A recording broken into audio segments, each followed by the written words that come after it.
You are listening to the Vaultcast, the official podcast of the B-Movie Film Vault, with your hosts, Jordan Guerin and Silent Steve Oldford. Hey everybody, this is the Vaultcast with your hosts, Jordan Guerin. And Silent Steve again. We're doing a short one this time, where I'm going to review Transformers Age of Extinction, which is now out in theaters. This is not war. It's human extinction.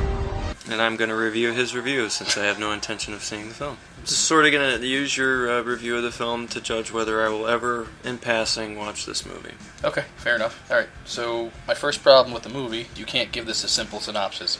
It's super convoluted. Yeah, you were trained to do it. We went to the pool together today because it was hot. And that sounds super gay. There were others there. Yes, still. Okay. We went swimming today at a public pool. And we were discussing Transformers.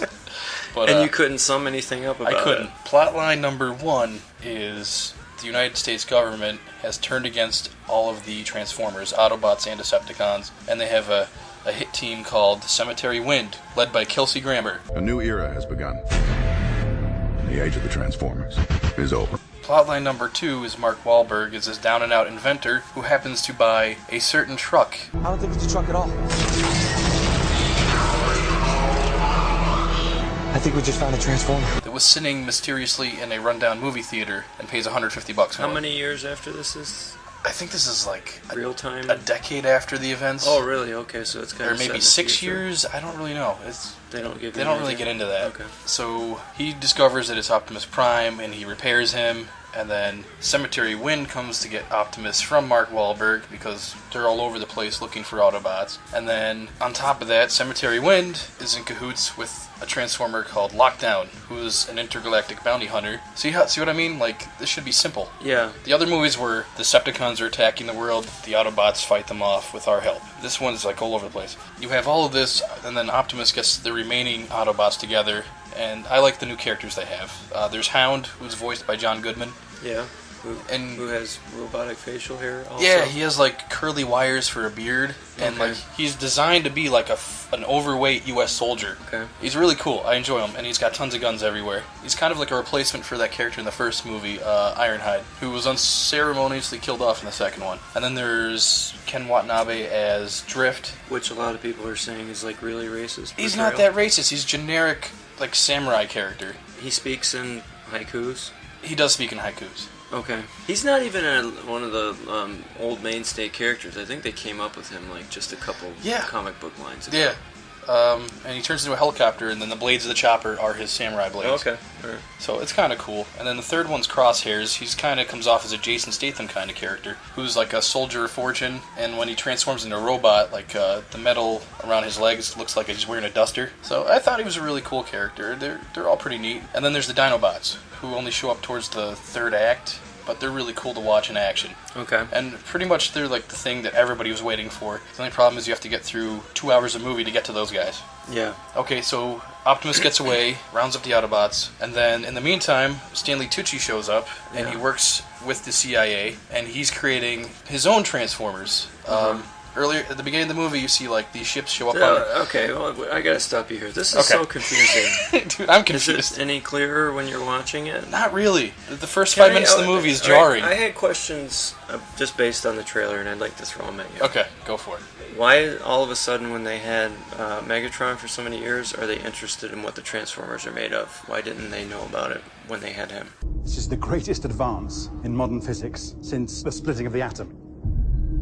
A rare metal, molecularly unstable.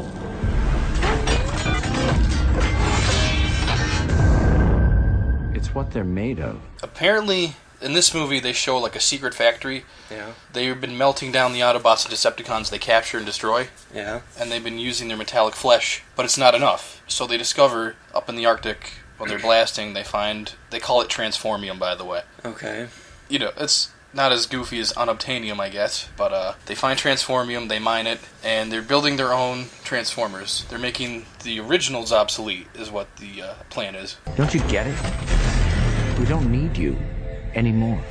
Okay. Yeah. And then Megatron actually fools them because he downloads himself into the new body they build, and it's called Gravitron, which is a throwback to the Transformers 1986 animated movie. Yeah, which Space. was far better than any of Oh, these. it's so good. Yeah. Yeah, Optimus Prime's death, and that one actually had emotional resonance. It did. That was one thing in Revenge of the Fallen. I didn't even realize he was dead. And then he returns at the end because of the MacGuffin, and then puts on all that extra armor because bearded trash heap guy gives it to him. Alright, so I can already see problems because you're struggling to explain the movie. Yeah. Which means it would be you were struggling to watch it then. It kept my interest, but I was hard-pressed to really follow everything. Like, I'd have to watch it again The way to you're understand explaining it sounds like a Pirates of the Caribbean mess. Yeah. Because every one of those movies, even the first one, which a lot of people like, is a mess. Yeah. There's just way too many storylines. The thing that made Pirates of the Caribbean good was that you had Johnny Depp sort of coming along and being a Bugs Bunny sort of character that, like, just messed with the normal thing that was happening. Like, everything was so familiar. All the storylines, even though there were multiple storylines, they were so familiar and so, like, overused that he came in and kind of almost made fun of all of it just with his presence. So that's what made that movie fun. There doesn't appear to be that element in this. There's no character like that. There's nothing that undoes. No, I mean, there's a lot. Undoes. There's a lot of likable characters, but they're poorly written, and all these storylines are jumbled up. Like, at some point, you're like, wait, where did this guy go? Oh, here he is. The last 3 movies have had the same screenwriter. I forget his name. He did Arlington Road. I haven't seen that one. That's actually a really good movie. Is that with Tim Robbins? Yes, and Jeff Bridges, I think. Okay. And Jeff isn't sure if his neighbors are terrorists or not. Right, okay. I never saw it, but I'm familiar with it. It's pretty good. I mean, it's not like, it was good for the year it came out in. You know, there's movies like that like are, hey, catch this one, but after a decade, you can just let it slide. Yeah. But it got him on the map, and then he did some other ones that are, mid-level scripts, proved himself to be sort of a working screenwriter. He sold the Brothers Grimm to Terry Gilliam. Really? But that was a spec script, which is like basically where you have an outlined idea. Yeah. You sell the idea and they do whatever they want with it. Oh, okay. There have been quite a few movies that are like that, obviously. And then he eventually landed in the Transformers franchise, and he's been the main screenwriter ever since. Which doesn't bode well for him that he hasn't organized it at this point. First one was probably the best overall. He wasn't part of that one. He wasn't part of that one? No, he came in on 2. Oops. And then... That says a lot. 3, and this one. Wow. So he's making it worse. Look, I gotta say this. There was a lot I didn't like about the first one. But what the first one had is you finally saw Transformers live action. Yeah. But once you've got that out of the way, what are you going to bring to the table next? That's and true. they haven't done that yet. I mean, you can only watch this stuff transform so much before you're not wowed by it anymore. In 2 and 3, there's a lot of scenes where they transform quickly, and the action was crazy. You didn't know what was happening. Yeah. They take their time a little bit more with this one. A lot more slow-mo. So when something transforms and shoots a gun, it's in slow motion, and you see where the shot goes. So I can't complain about the action scenes, except that there's too many of them. Here's the thing. Michael Bay is either doing a French angle, shaky cam, or a slow-mo. Yeah. There wasn't much shaky cam in this. But it seems like you're saying he filled it in with more slow-mo, right? There's a lot more than the last few. So what and lens flares. I counted 7 or 8 lens flares. Blinding lens flares. Yeah, he's stealing from J.J. Abrams now. Which is not something you would take from him. That's his worst feature. I just got to sit here and say that, like, can't he set up a shot that's far away so you can see what's going on? He can't just do a normal old style shot. He's got to make it so Michael Bay that he's out Michael Baying himself every time. Is that what it is? I don't know. I suppose so. But the movie did hold my interest. I did not look at my watch once while I was watching it. That's a good sign for a movie. Like you did with The Hobbit. Oh my god. Yeah, The Hobbit. I was looking at my watch like, we can't. I know, we're saving it. We're saving it till December. I know. Alright, so, based on your review, I'm probably not going to watch it. I know I haven't won you over. That's no offense to... I think you've explained the movie as good as anyone could, but I've heard nothing good about it. I'm sure there'll be people who like it, but there are people... Kids will it's love like it. Bill Murray said in Groundhog Day. There are people who like blood sausage. People are stupid. There are people who like anything as long as it's moving. This has never been my kind of narrative. I was thinking about it, and I was trying to figure out what he ruined about it. And there's a lot that he brought straight from the cartoon to film. That isn't what you do. That's a mistake. You have to, film is a medium where you have to have enough reality to suspend your disbelief so that you get involved in the story. If you take stuff that's directly from a cartoon and put it into reality, then it doesn't work. There's a reason Transformers work so well in the cartoon format. Yeah. Because you could get away with ridiculous characters and ridiculous storylines and having a special message at the end every time.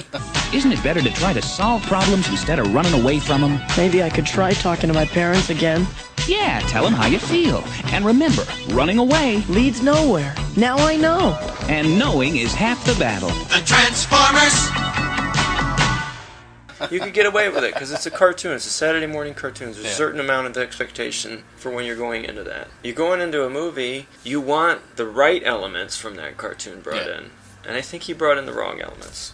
That's just how I feel. Yeah. It's not that he, it's not that I don't think he got the Transformers. I just don't think he gets film.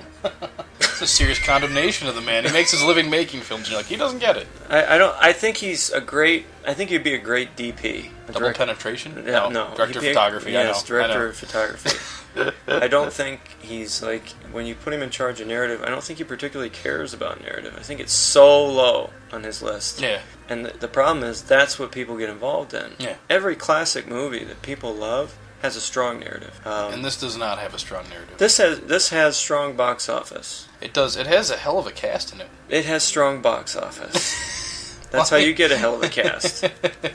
You know why people do this? Because it's a paycheck, you can phone it in, you'll keep your name out there, and you'll get more work for the stuff you really care about. Because all the actors in that movie care about acting, even Mark Wahlberg. And what I will say for Mark Wahlberg, I don't think he's a great actor. I don't think he has a lot of range. I mean, he's never going to lose that Boston accent. No. Well, he hides it relatively well. I'm just glad he didn't try doing a Texan accent in this movie, because it takes place in Texas. That would have been kind of entertaining, though. But what I want to say about Mark is that while I don't think he's a great actor, and when I say great, like Laurence Olivier, great. I think he makes some of the best career choices of anyone in the game right now. He just knows instinctively what roles to take. And I'm surprised because this is the one, aside from Ted, this is the only other movie I can think of where he's not a cop or a criminal of some type. He's always typecast. Yeah, and he sort of did, to get into this movie, he did Pain and Gain as a favor, I guess.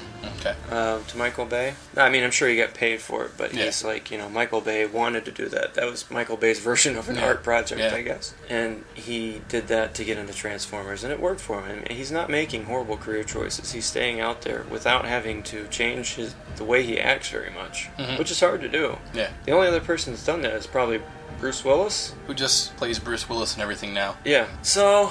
yeah, he is similar to Bruce Willis, because then Bruce did Sixth Sense and stuff. He kept himself out there with weird choices that turned out good. I'd say he's along the lines of Bruce, but I can't get interested in this movie. I know. And I was really pumped for the first one. Yeah. We all were. And I wasn't that disappointed. There was about 70% of that movie that I just didn't even need to see. Yeah. And then the second one, there was 100% that I didn't need to see.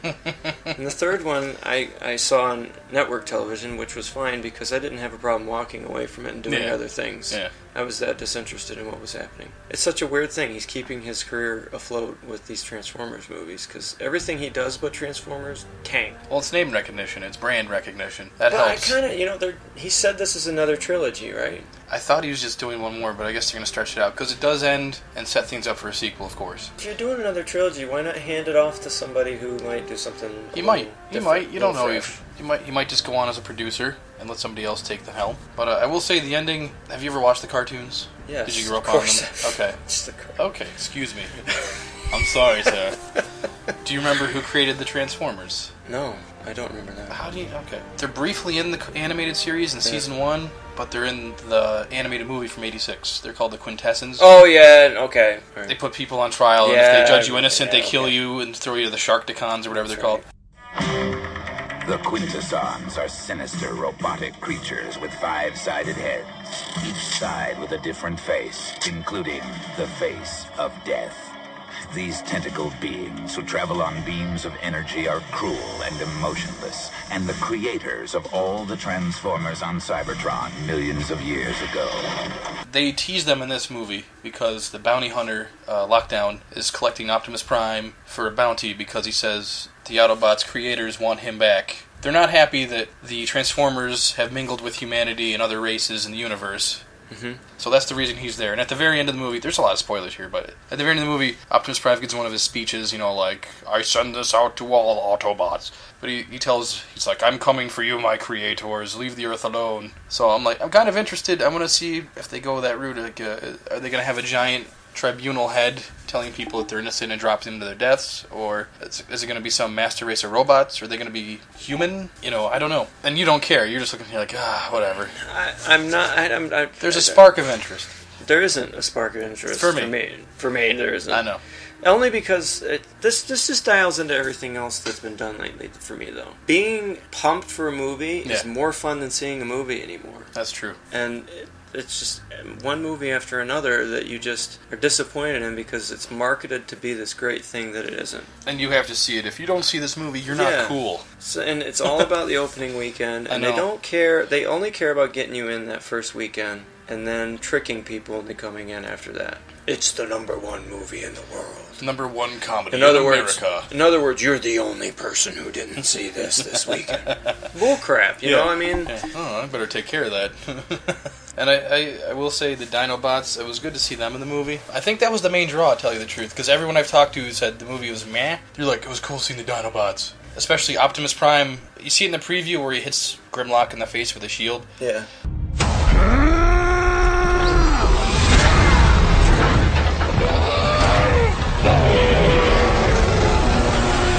He's trying to talk sense to them. He wants them to join his side, and they're just, they're dinosaurs. They're like, rah! And then he's like giving a speech, and Grimlock keeps charging at him, and finally he just lays him out, and then hops on his back and rides into battle. In China, by the way. In Hong Kong. Of course. Which is also what I would talk about. A lot of movies are directed towards Asian audiences now, because China makes up such a huge market share of film. And when Iron Man 3 came out, they shot, additional 10 minutes with Chinese actors that had nothing to do with the movie. Which they hated. Yeah, because, nobody likes being pandered to. So now, what they're doing is, RoboCop did this too, they actually filmed some of the movie over in China to give it that, local flavor, so it's more accessible to a foreign audience. But yeah, the last third of the movie takes place in Hong Kong, China, Isn't it kind of condescending, though? Wouldn't they just like a good movie?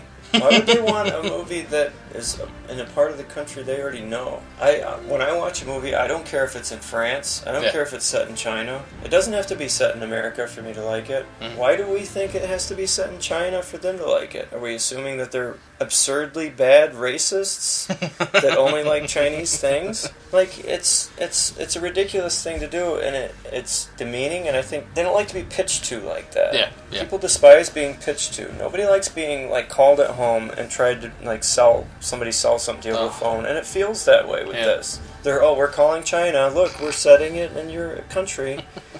Just make a good movie and they'll watch it. Right. Godzilla had nothing to do with China and had, up until this came out, had the biggest weekend opening in China. Yeah. It had nothing to do with China. They don't care. They just want to watch a good movie. Yeah. So, Hollywood's as stupid as it ever was. My first experience with Hollywood, and I didn't realize it at the time, was I would go fishing with my dad, and what we'd do is we'd catch bait fish in the afternoon, which are bluegill, small fish. Yeah. And then we'd catch the bait fish and then go out into the sea or right near the opening of the sea. Yeah. We put the bait fish in the hook, and that live bait will attract bigger fish. Yeah. Well, so it was a whole day thing. But when you're catching the bait fish, we'd be down there and there'd be these kids fishing too. And every time I would catch a bait fish, I'd go and I'd put it in the little live tank that we had. Okay. And I'd turn around and there'd be 6 kids standing over where I just caught that fish. That's Hollywood. That's Hollywood completely. Because that isn't how it works. So then I'd go to another spot. I'd catch another fish. And they'd run over there, thinking they're going to catch a fish. You see what I'm saying here? Yeah. That's what's going on here. They think, there's money in China. So they all run to China. Yeah. That's the key, is to set it in China. The only time I didn't feel like it was pandering was Pacific Rim. Right. And the reason it didn't feel like pandering then was that it was such an international story about an international problem. Mm-hmm. and they just happened to end up in Hong Kong. Yeah. The setting made it seem like you didn't think about it. It wasn't as obvious. Yeah. And you should mention what you think about some of the little elements in Transformers that seem to borrow from Pacific Rim. Yeah, that's right. First of all, Mark Wahlberg's character's last name is Yeager. Not the same spelling. Not the same spelling, but as soon as I heard that, I was like, hey. Yeah. And the major thing was when they were building Gravitron. What did he say his name was? Galvatron.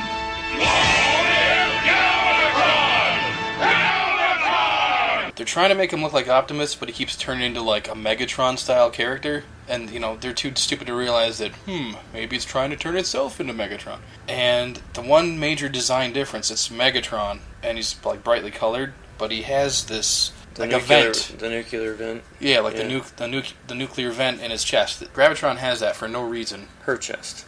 I'm sorry. All machines are women, unless they're Transformers. No, they referred to her as a her in the movie. Well, I mean, typically guys refer to boats as women and cars, and Jaegers. But yeah, those two things were just like little nods to Pacific Rim, like, hey guys, check this out. Also, in the beginning where Richard Reel makes his cameo at the movie theater, he's commenting on how, I hate all the crap they have today, it's just nothing but remakes and sequels. And a lot of people have pointed this out. It's supposed to be like a kind of a wink to the audience, like, hey, get it? This is a sequel. Yeah. But it kind of falls flat in its face. It's like a reminder, like, oh yeah, I am watching the sequel. That would work if you were enjoying the movie. Yeah. You know what movie that worked in? Was the Simpsons movie. When Homer stands up and yells at the screen, how stupid, this is... Why are we watching something that's still on TV? It made it funny. Yeah. And the movie ended up being good. Yep. Unfortunately, the series didn't follow suit after that. But, so, Transformers. It's just going to keep going as long as it makes money. And it will nothing make money. I say will matter. No. I wish the problem would go away, because why can't good movies make money? That's just confounding to me. Because they're not marketed correctly or at all? Either that, or for some reason, a confusing, convoluted plot line is more interesting to someone stupid for some reason. Maybe there's some kind of thing here that we don't understand about ourselves. I don't either. Well, I knew what I was getting into when I bought the ticket. Yeah, you did. And probably most people do. But why keep buying the ticket then, if you're that disappointed already? I don't know. What compels you? The power of Bay compels you. The power of Bay compels you. I guess it's hope. You know what? I will say, if I were to rank the Transformers movies right now... Yes. The first one, of course, is the best. Yes. This would be second? Number 3. 3? Yeah, Revenge of the Fallen's at the bottom. You like Dark of the Moon better? Dark of the Moon is less convoluted, but it's annoying because why do the Decepticons need human allies to fight the Autobots? It's because Shia LaBeouf could not stand toe-to-toe with a giant robot, so they had to throw, like, a human character at him. In this movie, Mark Wahlberg, I can buy that he could fight against a robot. He has a huge alien gun, and he's, like, fighting alongside the other Autobots, and I'm like, I buy it. Shia LaBeouf, not so much. Speaking of which... What? Did you hear about Shia LaBeouf? No. Got pulled out of the New York City Opera for causing a scene. He got arrested, and when the cops grabbed him, don't you know who I am? I thought that's what he wanted. He didn't want to be famous anymore, and now he's mad that he's not recognized? Apparently. Alright, here's what I'll say. It seems, I really think there are agents that once your career starts going down, they tell you, alright, now go get addicted to cocaine and start making a ruckus in public and end up on TMZ. It's the only way you can revive your career and stay in the spotlight right now. I would not be shocked if they're telling these people that, like the Lindsay Lohans and Justin Biebers of the world, like go mess up a lot because people will pay attention to it. Well, we like to see people fail. You see people fail and it's entertaining, but their comeback is just as entertaining. I'm not saying he's going to make a comeback, but if he did, it'd be interesting. For the most part, I just think it's embarrassing that I even know of people that do those kind of things, and that people are interested in it. Maybe I'm too high-minded, or maybe I'm too haughty or something. I don't know, but I'm just not interested in people like that at all. I like it better when I find out somebody does something good. Those stories are more interesting to me. Like when I found out after John. This is years ago. Yeah. After John Candy died, where they were filming Wagons East down there. He had donated like most of the money he made from the movie to a Mexican hospital down there. Oh wow! And it didn't come out until after he was dead. Oh. You know, that's the kind of stuff I like to find out about. Yeah. I don't care if Justin Bieber made a rap video where he drops the N-word a lot. What? I don't even care about that guy at all. And I don't know why anybody else would be interested in him and if he's behaving like that. Yeah, I don't know. So if Shia LaBeouf's going crazy now, whatever, who cares? So we'll wrap things up here because... Yeah, we had a half an hour limit. Yeah. I think did we cover the movie enough? Do you feel like... There's not much more to cover. I told you everything. What would you say to people right now? Go watch it or don't go watch it? In a nutshell, it's too long. It's almost 3 hours. Yes. It's too convoluted. There's too many plot lines. Yeah. There's too many characters that are pointless. Mm-hmm. That does have its good points. The new Autobots and Dinobots are cool. Stanley Tucci is fun in this movie. Okay. His character is kind of pointless and poorly written, but he does well with it. I like him as an actor. Yes. He's my favorite part of the Hunger Games movies. Yeah. I'm not a fan of those movies, but I enjoy Stanley Tucci's performance in those.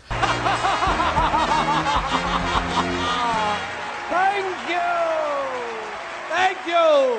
That's it. I can't really say much more about it. I don't even like the soundtrack to this one. And there's no Linkin Park songs in the soundtrack either. Surprise. Jablonski, I guess, butted heads with Bay a couple times. Really? Because he wanted to put the real Transformers soundtrack in it. That would be cool. And Bay doesn't want that because that would be, too cool, I guess. Well, they sneak it in as a ringtone here and there. But to answer your question... Wait till DVD? I would wait for DVD. If you're desperate, go to a matinee. DVD and you need 3 hours free. How's that sound? Yeah. DVD, 3 hours free. Or a matinee and 3 hours free. The 3D wasn't too bad, but again, you really don't need to see it in 3D. What I'm going to do, I'm going to go ahead and give a shout out to a movie that also came out this weekend. Oh, yeah. Limited screens. This is your world.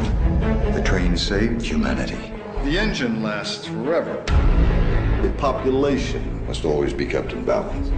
Snowpiercer, which we kind of knocked in the summer preview because we thought it was like a hack job to get it to American I didn't even hear audiences. anything about it. It just came out of nowhere. It came out of nowhere, and everything I've heard so far is good. Yeah. I like the director. Go see that instead.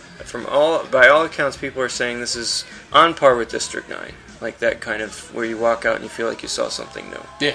So go see that instead. Go see Snowpiercer instead. Find Snowpiercer. Okay, so that's all we have for you on this one. All right. What are we doing next? Oh, we're doing Planet of the Apes next. Yes, it's a we're going to have two-parter. a Planet of the Apes two-parter. We will march into the Forbidden Zone. So once again, thank you for listening, everybody. We'll see you next time. All right, signing out. I'm Silent Steve. And this is Jordan. Goodbye.